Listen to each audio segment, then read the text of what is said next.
about his documentary, Go Silent. And we have our panelists here who will respond to some questions that I have for them that will allow them to expound on some of the things that they discuss in the film. My first question is for Paul Coates. So Paul, you said in the film that there's a constant thread that goes through Runoko Rashidi. One, his love for African people. Two, his desire to see African people be better. And three, his commitment to African people. Why are these qualities, why are these attributes important to you? And use the microphone. We have 2 microphones up there. Thank you. Excuse me, as soon as you got ready to call me, I started coughing. That's okay. Everybody's entitled to be nervous. It's okay.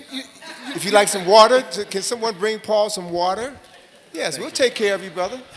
So Tony, when I was speaking of that consistent thread, I was really talking about one of the things that was so important to Runoko, and as I was watching the film, I was thinking about it. Runoko was not just a historian. Runoko really, really loved historiography, and particularly black historiography. So the consistent thread that I was speaking of, as it pertains to Runoko, is that thread that goes from people like David Walker. It's the thread that goes from David Walker to people like Martin Delaney, from Martin Delaney to people like Bruce Gritt. These people were people who were not only activists and who loved black people, but they were historians too. They were historians and activists. That thread goes from people like Bruce Gritt to people like Arthur Schomburg, from Arthur Schomburg to people like John Henry Clark, from John Henry Clark, from J. Rogers, John Henry Clark, and on through Doc Ben. Runoko was a part of that thread. One of the beautiful things about Runoko was he knew the importance of studying those people. But he also studied all of those people who were what we call lay historians, the self-trained historians like he was. You see, Runoko was a self-trained historian. He studied those people and he specialized in those people. George Wells Parker, Drusilla Dungy Houston. And those were the people that brought Runoko and I together, and that was the thread I was actually speaking. All of those people exhibited exactly the same qualities. They pursued history. They wrote history with a passion like Runoko because they loved black people, and they really believed that history was the restorative tool that they would use in their contribution to the history of black people and bringing black people to the forefront of world history to restore them to where they had once been. And that was the same vision that Runoko had. That's really what I was speaking of. Thank you so much for that. You all are here on the panel, one, because you were in the film, and two, because all of you all knew Runoko, had a relationship with Runoko. So this next question is for each of you, and we can start from Senghor and come down to Paul. I'd like you to share with the audience, when did you first meet Runoko, and what was your first impression of him? Yeah, first of all, the film was great, Tony. The film was great. 1991, Runoko came to the convention of the UNIA founded by Marcus Garvey. Runoko was an active member, by the way, very, very serious active member. In 1991 at Elegant Manor in Los Angeles, Runoko was there with Tony Martin and a whole slew of other people. But I met Runoko then, but I had already heard about Runoko through the work he did with Ivan Van Sertima and the work he did with Wayne Chandler. So I was excited when I met him. But ever since 1991, me and Runoko bonded as brothers.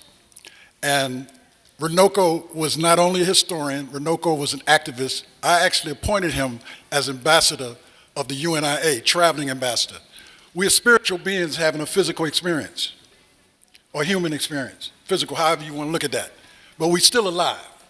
Runoko is very much alive now. As you can see, I would encourage everybody to get to know him like I did. Runoko was powerful. Runoko will still be powerful with us. He's still our traveling ambassador.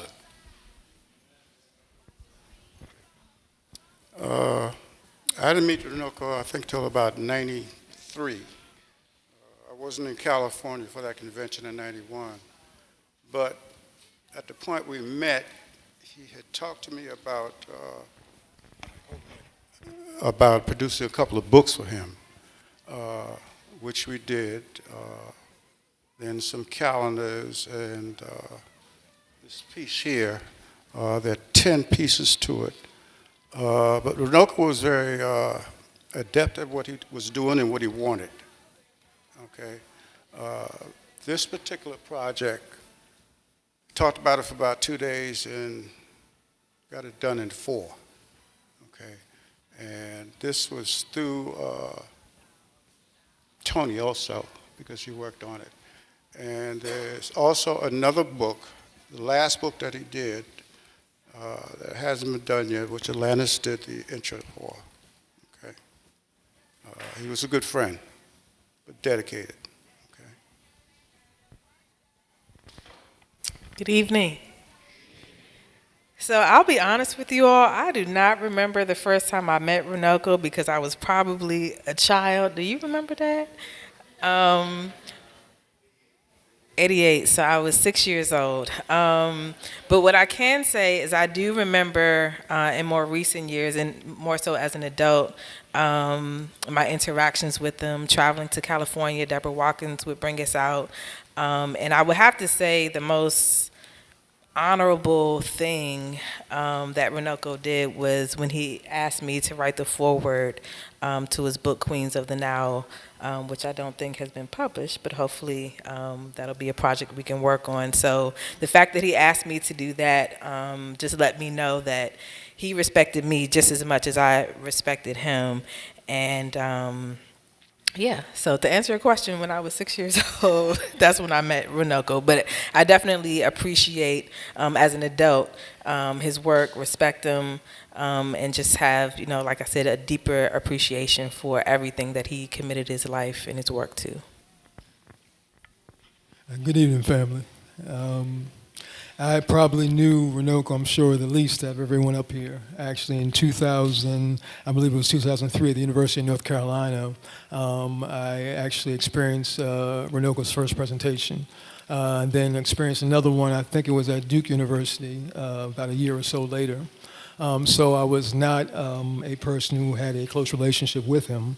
I had read some of his books, some of the articles and essays he wrote as forwards to some of other people's works, Ivan Van Sertima's work, and was pretty much obviously very, very impressed by him. And I think speaking to the concept that Baba Tony talked about earlier in terms of everything connecting through a certain point, and that point being now, meaning that past, present, future all collapses in one point. If you look at everything in that fashion, then the act of the person who actually remembers, and the Asaurian sense of that term, remembering, is a process where it's very valuable because of the fact that we can't become more whole as a people. We can't put those pieces back together if we don't have people like Runoko who are responsible for that process of remembering us.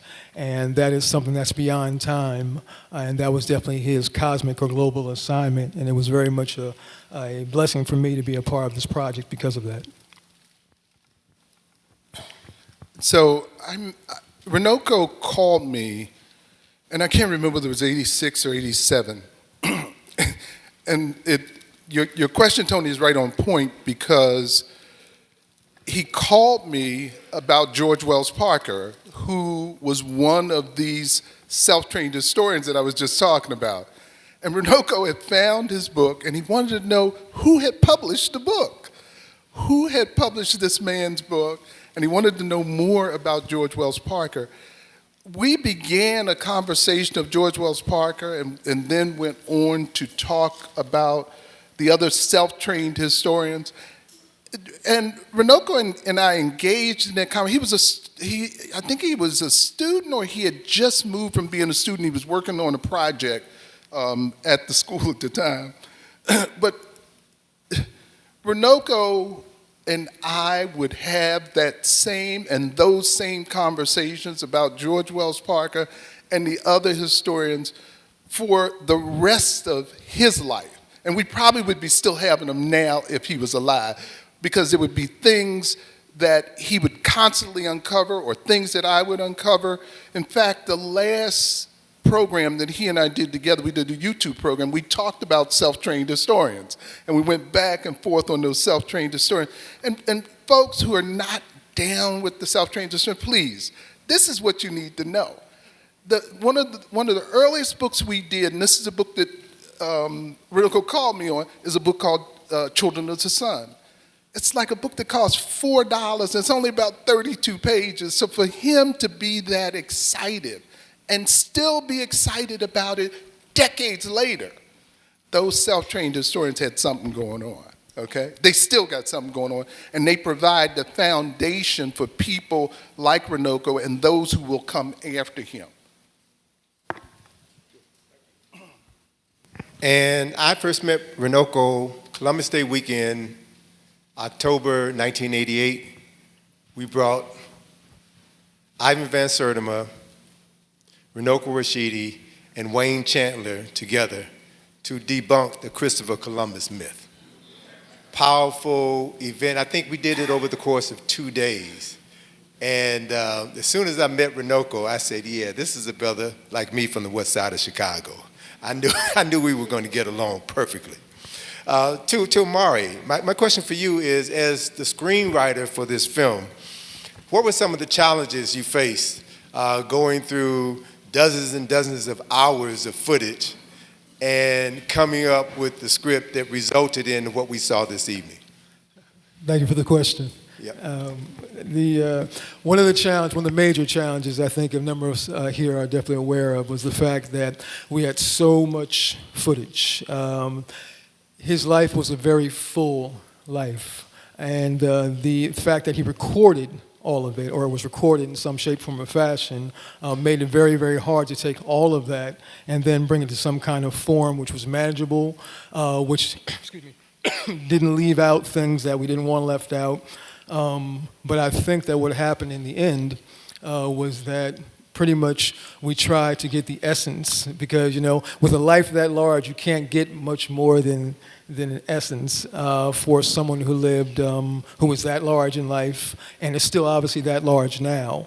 So I was very happy, because this is actually the first time I've seen this version of the film, and I was very happy that I'm hoping that we still managed to capture that essence in a way that gives tribute to him, honors his legacy, and that can also teach, because he was the ultimate teacher, teach not just folks our age, but folks a lot younger as well, and I'm hoping that was captured. So it was a challenge, but I think it was a beautiful challenge, and I'm very, very happy with what it looks like right now.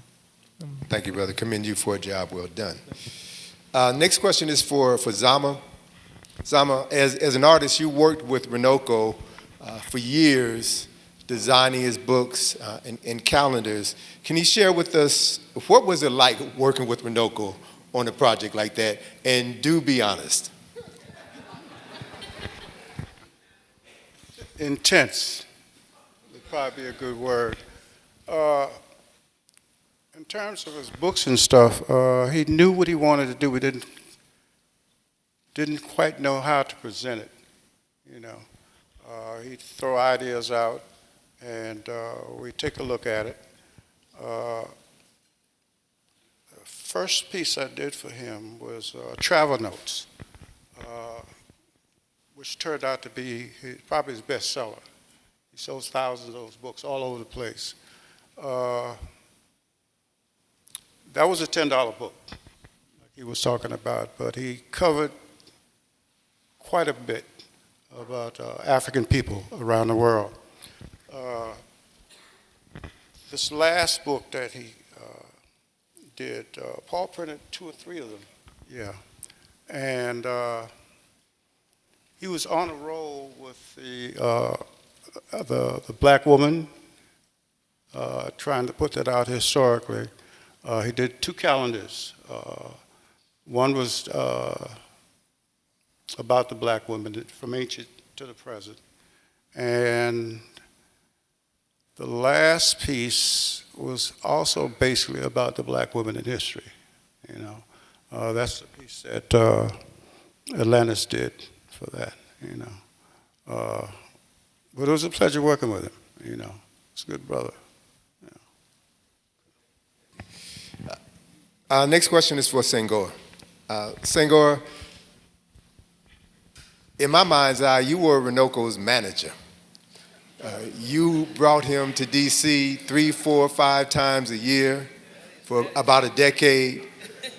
You took him everywhere in the DMV, D.C., Baltimore, I think maybe even Richmond. Tell us why you spent and invested so much time in sharing Runoko to the world. Good question. First of all, Runoko was carrying the spirit of our ancestors all the time, not just when he did presentations. He stayed at my house. He ate with me. We hung out together. We were like brothers. But one of the most important things that I would say about Runoko is he was definitely carrying Marcus Garvey, all of those ancestors that he talked about inside of him. Runoko was very passionate, and when I said in the film about he was a lion, y'all. And when I mean a lion, meaning, y'all know, the best way to put it, the Sphinx. Runoko was an ancestor. There's no question about it. And when you had conversations with him, brother to brother, or group conversations away from presentations, you could hear that. Runoko was very, very concerned about what was going on, why we weren't doing this as a people, why people were not getting the information and putting it into practice. That's why I say it's very important for us to get to know Runoko now, all of us. I really, really, really feel Runoko myself. Senghor means descendant of the ancestors. We all have a cosmic assignment, as Tony said. So I think because he was cosmic and he was very committed, like I am, but it's not about me, he, or she, it's about we, you all, collectivity. Runoko constantly talked about what we can do, not just with the UNIA, but as a people, wherever he went. He wanted to see the grassroots people.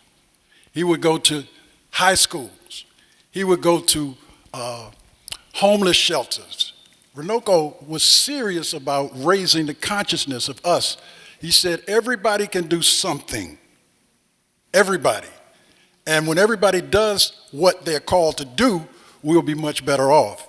So a lot of times I would have conversations with Runoko.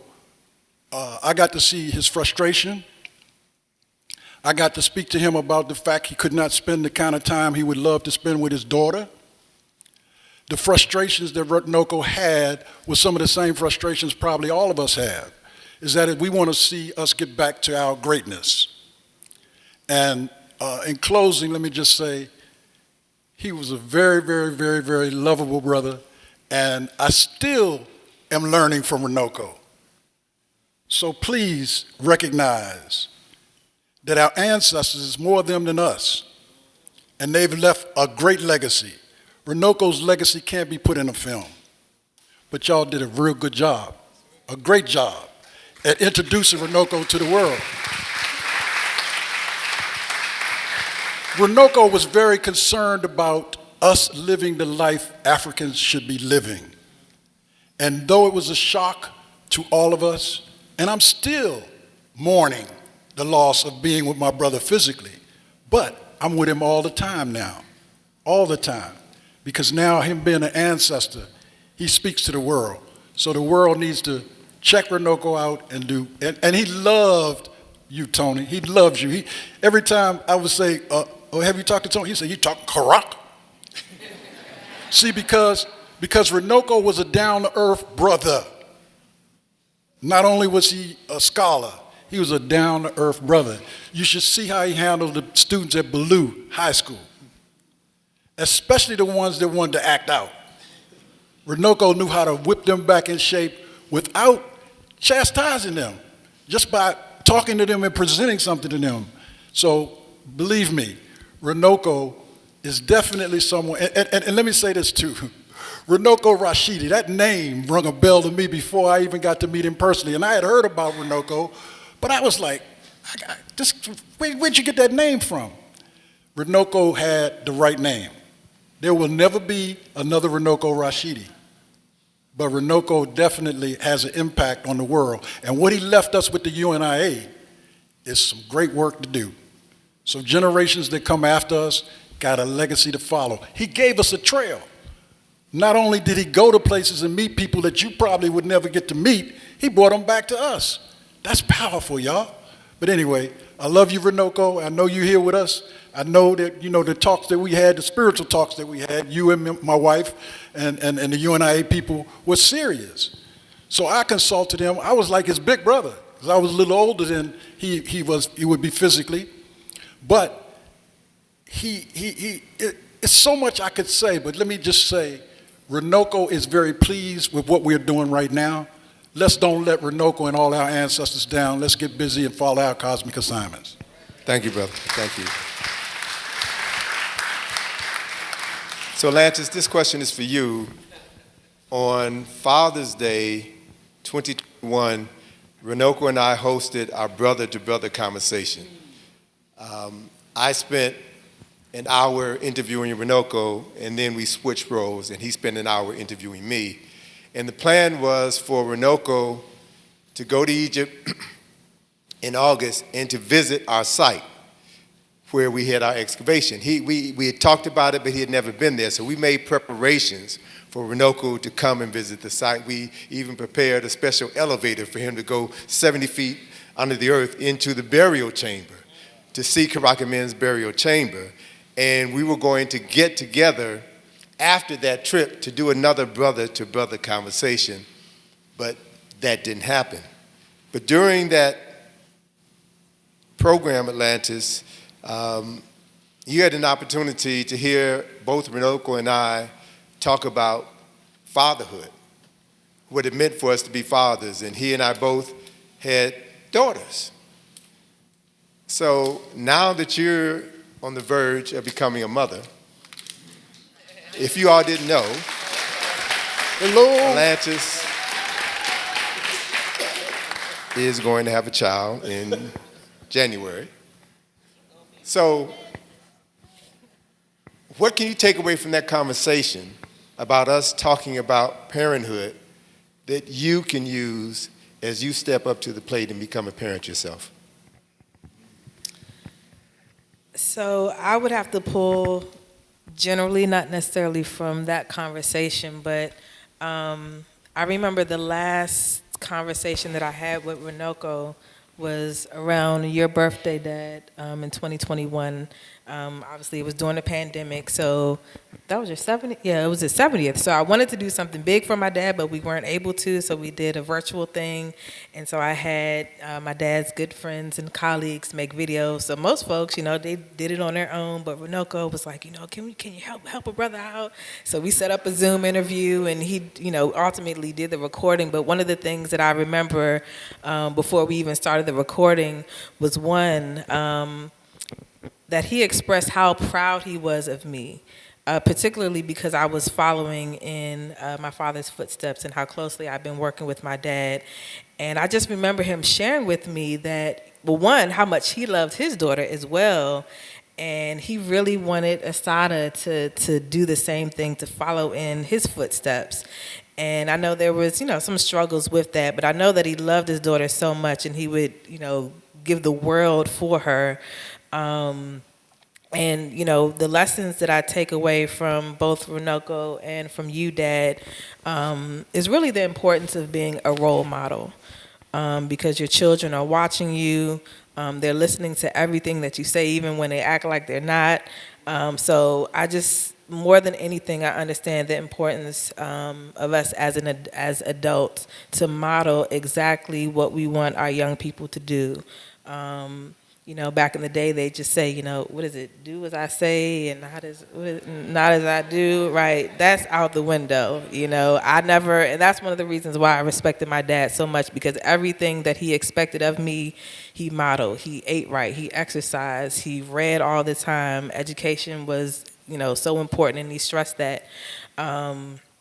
And, so I get that from my dad. And one of the things, and I mentioned this in the video, what I really loved about Runoko and his style of delivery, but his use of images. I remember one of the first times I saw Runoko do a presentation, and it was all visuals, no text on the slides. He didn't have any papers, no notes in front of him, and he was just running the information off the top of his head. And I remember when I wrote my first book and started doing presentations, my grandmother would help me with my speech, so I'd be up at the podium, reading my script. And I remember getting to the point in my career, I want to be able to flow like Runoko, flow like my dad, and not have to, I know this stuff, but it's just, me being nervous and just wanting to make sure I get everything right. And I just remember being so impressed of his ability to just, spit information off the top of his head, and how the young people responded to him. And so, if nothing more, what I learned from the two of you all together is just anything that you do, give it your best. Give it your best. It doesn't matter how nervous you are, how scared you are, what challenges may come up. Doing your best is so important, because at the end of the day, you can sleep knowing that you did the best that you could. You pushed yourself. So those are a few lessons that I've learned. And I will say this, you all raised daughters, and I'm going to be raising a son. So I'm definitely going to be looking to, build a community around my child, of men in particular. So you men out there, I'm going to be looking for you, be calling on you all, because just as my father made sure that I was surrounded by many of you all in here, many women who are excellent role models, who have given back to the community, committed to the community, supported our work, raised amazing children. I was surrounded by women, so I want to make sure that because I wasn't raised by my mom, but I want to make sure that my son is surrounded not only by his father, but other strong, intelligent, powerful, committed men in our community. So I'm looking forward to that journey. And veggie backing on that, Damian Baskin, can you stand up, please? This is the father of Atlantis' child, Damian Baskin. Welcome to the family, brother. Welcome to the family. The beautiful thing about Atlantis having a son is that I get the opportunity to be the grandfather to my grandson that my grandfather was to me.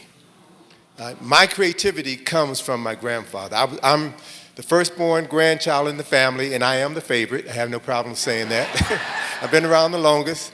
And so to be able to share that love that was poured into me, into my grandson, is the greatest joy I could ever experience. So thank you. Thank you. Amari, so you wrote the screenplay, but you also wrote the song that ended the film, Wake Up, Stand Up. Tell us a little bit about that song, and also tell the audience what you're going to be doing tomorrow at Sankofa. Okay. The song Stand Up, Wake Up was written originally back in 2000, I believe it was 16. It was basically just a song that I was looking for some way to speak to the love of my culture and my people. And it came along back then. I knew at the time when I wrote it there would be a reason for it later. At the time I wrote it, it was something that just came through me. And then it sat around for years. And then when I was asked to do, obviously, play a role in this film, I thought that was the appropriate time to bring it back out. And I was amazed at how much it spoke to the life of Brother Runoko. If I can remember it, I placed my hand upon my heart. I vowed to teach my people's lessons. I see how beautiful we are. I pray that God will give us blessings. I will not falter in the fight, yet I'll forgive those who desert me. I pledge my soul that if I die, I will have touched all those who have heard me. So I knew, thank you. So I knew at the time when Baba asked me to come along and be a part of this film project, it was very appropriate for this beautiful brother and his beautiful life. Oh, tomorrow, thank you. Let's see. Tomorrow I am doing a book signing for my book for middle grade readers called Jelani's Key. And Jelani's Key, at Sankofa Books from 1 to 3. Jelani is a young brother from the inner city, actually right here in D.C., who is grappling with the loss of his grandfather. Now, Hey, Troy, can you get a copy of the book in the back and hold it up so folks can see it? Now Will among you the bring it up ancestors. front? There There we you go, go. Sharice. There you go. It's Sharice Carney Nunez, my girlfriend. Thank you, Sharice. All right. This is Jelani's Key. And Jelani is an 11-year-old boy, 11-year-old brother who was dealing with the loss of his grandfather. You saw it before? Okay. And his grandfather's in the ancestral realm now. But before his grandfather passed on, basically left Jelani a couple of things. One is a mysterious golden key. And the second is a very cryptic message to find Karak Ahmed. Hint, hint. So you guys know part of the answer already, all right? But basically, Jelani, who's an 11-year-old, doesn't know the answer, right? And so basically, Jelani has to go and find out where this mysterious golden key goes to, and obviously, what find Karak Ahmed means. And I'm going to stop right there because, again, I don't want to give you too much away since you already know half the answer already. But also, one other thing in terms I think is very important is that the artist for this cover is my son, Justin Jackson. So, yeah. So. Oh, and of course, my publisher. Sorry about that. You guys may have heard about the oldest and largest entity online for black books in the country over the last 25 years, AALBC, African American Literature Book Club, which is run by my good friend and brother, good friend, Mr. Troy Johnson, sitting right here. Okay. Yeah, very good. Thank you. Thank you, sir. Oh, okay, I'm sorry. Yeah. And by the way, last night, Troy was honored by the Hurston Wright Foundation for a Lifetime Achievement Award for us. And Lance told me to remind you about the time tomorrow. Sankofa Books, 1 to 3 tomorrow. If you're interested in coming, we'd love to have you, fam. All right, Sankofa Books from 1 to 3 o'clock tomorrow. Very good. So, Paul, let's pass the microphone on down. Family is important. Family was important, or still is important to Runoko. We had a chance to meet his sisters, his brother-in-law, nephews, nieces. And we went to Paris last April to see Runoko's daughter and her mother. And you and your wife were in Paris 2 months ago and saw them again. Can you share with the audience why it was so important to visit Assata Garvey Zawadi? If you give me permission, I'm going to go back to that question that you asked Zama about working with Runoko. Oh, okay. Well, that was one of the questions I was going to ask, but time was running short, so I edited it out. Okay, But please, I'll try and squeeze it in real quick. keep it under 17 minutes. Because I like the part where you asked Zama to be honest. Okay, I'm going to be honest. Runoko was a hard Negro to work with. Okay, for me. We have a book back there, his journey, which Runoko and I used to talk about doing a book for years. And we finally got to work on it, I think in 2011.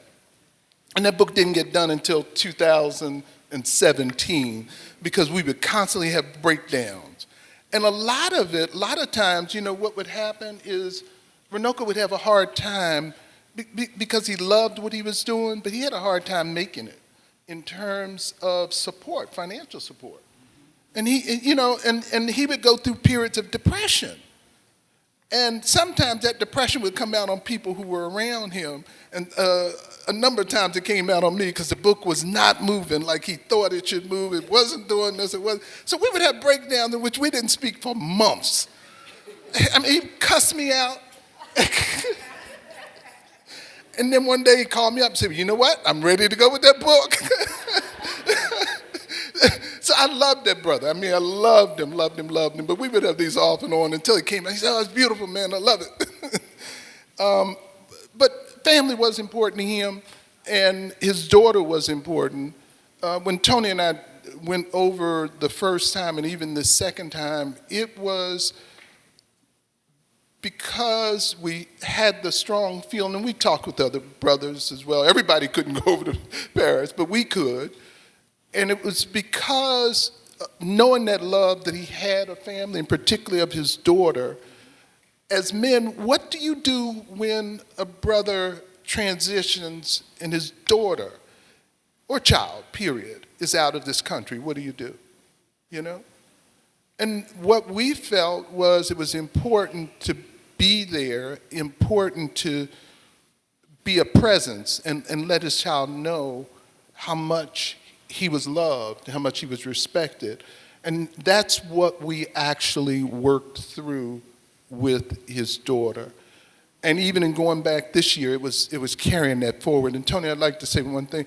We did meet here, and I don't know whether this was in your calculation, but we met here for the memorial service, you know, for Runoko. So, and we did that memorial service with his daughter here, his daughter and her mother, because they couldn't make the funeral.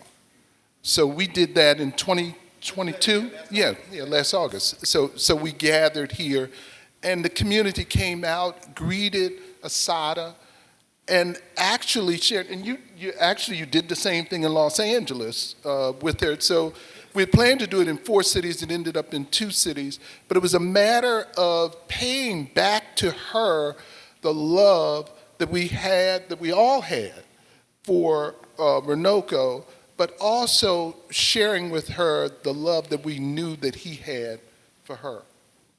And so I don't know if that fully answered the question, but that's what I have to say. And thank you for that reminder, because the other part of that story was, as Paul mentioned in the film, Asada, his daughter, wasn't able to get a visa to fly from Paris to LA for his funeral. So there was that open wound.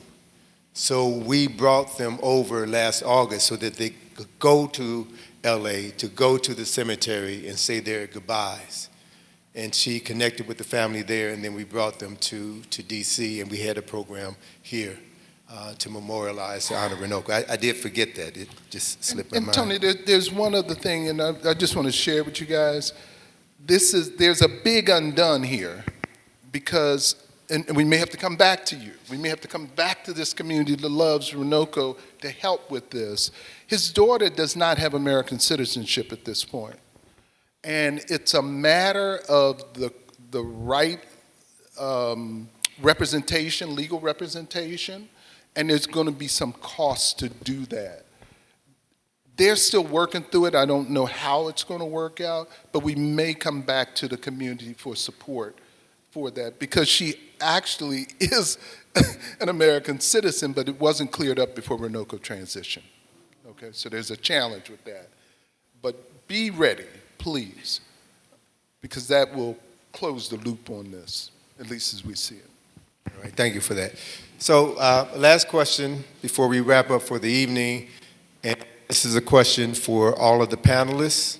I'd like for you to answer briefly, and that is, do you feel that Runoko fulfilled his global assignment?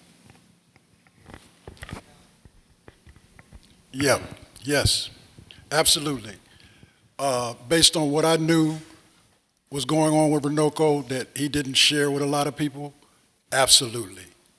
Runoko definitely completed what he was called to do.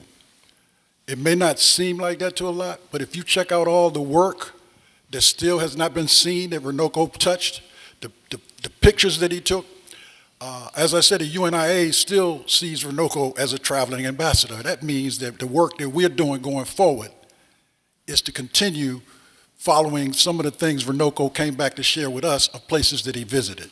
So I'll stop right there. I agree also. Runoko still left a ton of stuff, a ton of material, both the written and the images and the film that he did over the period of time. We just have to see. So I would have to say, I think the essence of his global assignment, he definitely completed it. But you all can imagine if he had another 5, 10 years, right, how much more he would do. But I think the most important aspect of his work is that he documented where he went, documented where melanated people were around the world. And I was just looking at something the other day about visuals. The brain processes images 60,000 times faster than text. So, you know, the old saying, a picture is worth 1,000 words. So actually a picture is worth 60,000 words. So just, you know, when I think about just that in and of itself and how powerful his images were, you know, I think his Facebook page is still up, and from time to time I'll go on and just kind of scroll through, and I'm always amazed at the images. So I encourage you all to go, you know, check out his page, and for those who are in your community who are looking for information, looking for some type of resource, you know, just his Facebook page alone and the descriptions that he provides for the pictures is a good start. So I know he would have done a lot more, but as you all have said, a part of our work now is to continue his global assignment in whatever capacity that is. Yes, he fulfilled his global assignment. Yes, he fulfilled his cosmic assignment. And yes, it's our job to make sure that we keep growing it. I'm simply going to say yes, of course. Of course he did. Yeah, that's, and everybody else has said yes to everything everybody else has said. Okay.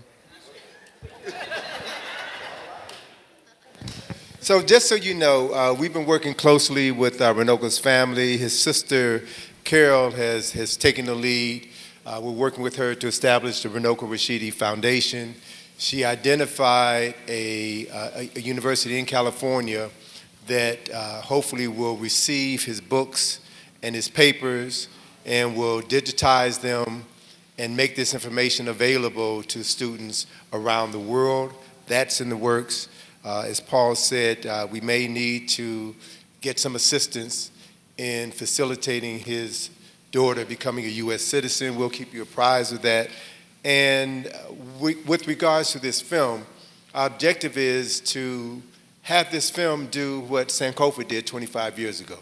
Take it to various cities so that there can be forums like this in dozens of cities throughout the United States and around the world. So that is coming as part of the larger picture for this film. We do want to be able to make it accessible on streaming platforms so that people can stream it, download it. It will be available for purchase. We have to work out those details. It takes time to do all of this, and we don't have a big production team working behind us, but we will get it done thanks to you and thanks to your continued support.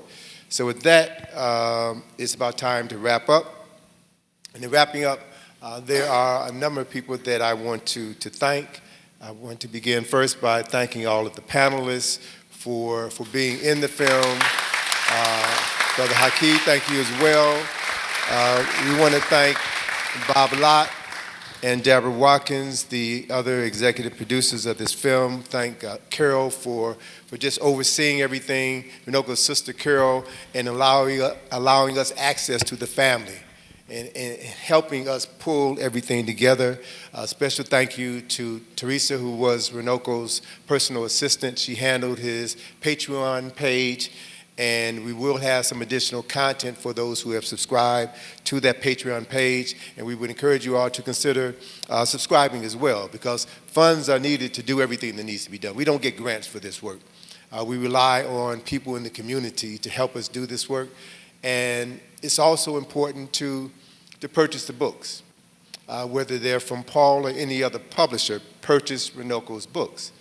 And when this DVD or digital download becomes available, purchase the digital download. If someone bootlegs it, put them on blast. I'm serious, put them on blast, because you have no idea how much work it takes to do this. And when someone copies our material, steals our material, it makes it more difficult for us to do this work. It ain't easy. And too many of our people have died broke and have died with a broken heart because some of our folk didn't see the value of what they were doing and took advantage of them. And we can't tolerate that. We cannot tolerate that. I also want to thank the production team here, Brother Cody and Brother Kimon, for making the streaming available and giving us the sound and everything else. I want to thank you all for coming out tonight, and a special thank you to Velma Alicia. You know, now you wonder, why am I thanking you? I'm thanking you because you were the first person to buy a ticket. The very first person to buy a ticket. We knew that there would be a limited number of tickets available because there's a limited number of seats. And so when the tickets were sold out, they were sold out. And we knew that some people would come at the last. We know how your cousins are, right? Not you all, but your cousins. Wait till the last minute and can't get a ticket. They're all sold out. And they're calling me up. Tony, I need a ticket. Well, it's too late. We gave you a month to purchase your ticket. So Velma Alicia, thank you for being the very first person to buy a ticket. I appreciate it. Oh, I don't have that. I don't have the Patreon information. I'm sure Teresa is watching in Sacramento, California. Teresa, can you put that information into the chat box so that folk will have it? Teresa is extremely efficient. I wish I had 5 people like her. I could retire. Speaking of retiring, I'm going to be stepping back. All right? Just letting you all know, I'm going to be stepping back. I've been doing this for 43 years. And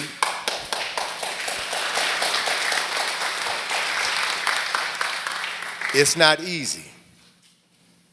I'm blessed to have people around me who are managing different aspects of the business so that I can step back. And 2 of them are sitting over in the corner right there. Can you all stand up? Aziza and Ajwa. Ajwa is taking over Wednesday, so I don't have to do that anymore. Right? Sister Aziza is taking over, is managing Egypt on the Potomac, so I don't have to do that anymore. I need to step back and write some books. I need to write some books. I need to get at least 3 books done over the course of the next 5 years, and I can't do that if I'm doing this. Right? I can't. I'm not going to do that because there's other things that I need to do. Plus, I got to have time with my grandson, you know, take him down to the park and feed some ducks and teach him about life. So you won't be seeing me doing this as much in the future. However, I am willing to work with anyone who is willing to do the work. And you have to be willing to do the work, you have to be willing to do it right, and you have to be willing to do it on time. Right? And anyone who's willing to do that and needs some assistance, I will assist you from the background, but I'm not going to be up front anymore. I just want to put that out there. And one last thing, Brother Paul, can you stand up for a second?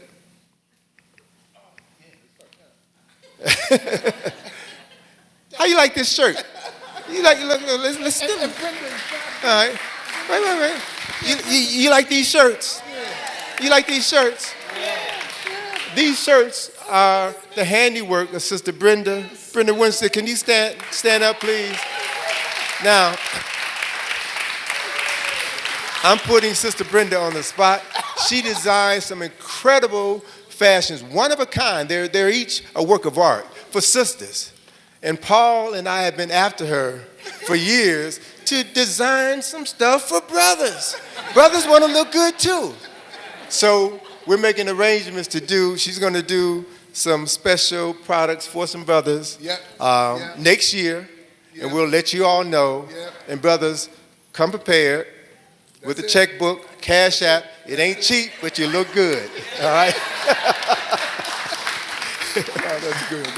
That's great. So with that, we're going to say goodnight. And thank you all for coming. Thank you all for making this a special evening. Be careful going home. And be nice to somebody and love somebody, please. Thank you so much. Bye-bye.